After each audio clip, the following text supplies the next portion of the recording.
কামে মোৰ প্ৰতিটো চিন্তাই এই দেশৰ বুকুত ৰচে হৈ সোণোৱালী ভৱিষ্যতৰ সপোন মোৰ জীৱনৰ আহে আহে মোৰ যৌৱনৰ কোহে কোহে সেই সপোনৰ কলৰৱ দেশে দেশে দেশ আছে এনে বহু দেশৰ অৰঙে দৰঙে মই ঘূৰিছোঁ বহু বন্ধুৰ সতে হাতে হাত ধৰি ফুৰিছোঁ কেতিয়াবা সাগৰ পাৰত কেতিয়াবা খেজুৰ তলত নতুবা পাহাৰ তলিত খন্তেক জিৰাইছোঁ বন্ধুৰ সতে প্ৰাণ খুলি প্ৰাণৰ কথা পাতিছোঁ তাৰপিছত আকৌ আৰম্ভ কৰিছোঁ নতুন যাত্ৰা এনে বহু যাত্ৰাৰ শেষ মোৰ দেশ যাৰ বুকুৰ উমে মোক দিছে ভাল পোৱাৰ আনন্দ যৌৱনৰ প্ৰাচুৰ্য জীৱনৰ নতুন অৰ্থ এই দেশৰ প্ৰতিটো পুৱাই মোলৈ লুকাই আনে ঐশ্বৰ্যৰ বিপুল সম্ভাৰ প্ৰতিটো সন্ধিয়াই বৈ আনে স্নিগ্ধ ফুলৰ সুবাস প্ৰতিটো ঋতুৱে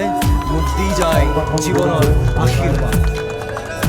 মোৰ দেশৰ বাবে মই জীয়াই আছোঁ এই দেশৰ বাবে মই জীয়াই থাকিবলৈ মৰণ পণ কৰিছোঁ ৰনোৱা বনোৱা হালোৱা এই সকলোৰে মাজত ঐক্য হৈ বিৰোধৰ মাজত সংহতিৰ সম্ভাৱনা হৈ মই আছোঁ জীৱনে মৰণে শয়নে সপোনে এই দেশৰ আহ্বান মই শুনিছোঁ শত্ৰু মিত্ৰ সকলোকে মই চিনিছোঁ সিহঁতৰ অন্তৰ মই বিশ্বাসেৰে জিনিছোঁ শান্তিৰ চৰাইজুৰিক আজৰি ভৰাই দিছোঁ ভঁৰালৰ এমুঠি ধান পৰাণৰ একোটি গান আৰুতো মোৰ একো নাই মোৰ দেশ মোৰ কল্লোলিত সপোনৰ উত্তাল তৰংগই মোক লৈ যায় গভীৰৰ পৰা গভীৰতলৈ আদৰ্শৰ কঠিন পৰ্বত মূললৈ এই দেশ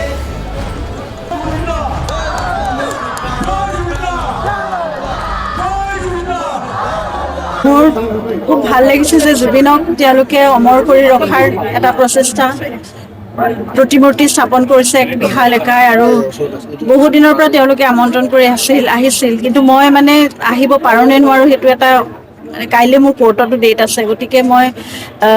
অহাটো ইমান মানে সম্ভৱ নাছিল কিন্তু তেওঁলোকৰ মৰম আৰু আদৰেৰে মোক টানি আনিছে আৰু জুবিনক এনেদৰেই জীয়াই ৰাখিব লাগিব সকলোৰে প্ৰাণে প্ৰাণে যে জুবিন আছে সেয়া দেখিয়ে মোৰ জীৱনৰ আচলতে সফলতা সেয়াই কোনোবাখিনিত প্ৰাপ্তি মই পাইছোঁ আৰু তেওঁৰ আদৰ্শৰে তেওঁ যিমানখিনি আধৰুৱা কাম থাকে সকলোৱে যদি আমি মিলি একত্ৰিত হৈ সাংস্কৃতিক দিশত সামাজিক দিশত বা নতুন প্ৰজন্মৰ বাবে প্ৰকৃতিৰ বাবে সকলো কামবোৰ যদি আমি কৰি যাব পাৰোঁ তেতিয়াই জুবিন জীয়াই থাকিব আৰু মূৰ্তি স্থাপন হৈছে বহু ঠায়ে ঠায়ে সেইটোতো এটা বহুত ডাঙৰ মৰম আদৰ তেওঁৰ প্ৰতি সন্মান দিছে কিন্তু আচল সত্তাটো জীয়াই থাকিব যদিহে আমি জুবিনৰ আদৰ্শ কঢ়িয়াই নিব পাৰোঁ গতিকে সেইখিনি কাম আধৰুৱা কামখিনি আমি সকলোৱে মিলি কৰিব লাগিব আৰু প্ৰজন্মৰ পৰা প্ৰজন্মলৈ সকলোৱে জুবিনক চিনি পাব লাগিব জানিব লাগিব তেওঁৰ সৃষ্টিৰাজি কৰ্মৰাজিক আমি প্ৰচাৰ প্ৰসাৰী আগুৱাই লৈ যাব লাগিব সেইটোৱে আটাইতকৈ ডাঙৰ কথা আৰু মই অসমবাসীৰ পৰা সেয়াই কামনা কৰিম যাতে জুবিনক নিজৰ প্ৰাণত স্থান দি তেওঁৰ কৰ্মৰাজিৰে তেওঁ জীয়াই ৰাখে কাৰণ জুবিনে সদায় কৈছিল যে মোতকৈ মানুহে মোৰ সৃষ্টিৰাজিক মনত ৰাখিলে মই বেছি সুখী হ'ম গতিকে সকলোৱে একত্ৰিত হৈ এখন সমন্বয়ৰ অসম গঢ় লৈ উঠক সকলোৱে একেলগে থাকক মিলা প্ৰীতিৰে এখন সুৰক্ষিত সুপ্ৰতিষ্ঠিত অসম হওক সেয়াই কামনা কৰিছোঁ আপুনি বিচৰা বাতৰি পাব কেৱল নিউজ 18 এপত নিউজ 18 এপ ডাউনলোড কৰিবলৈ স্কেন কৰক এই QR কোড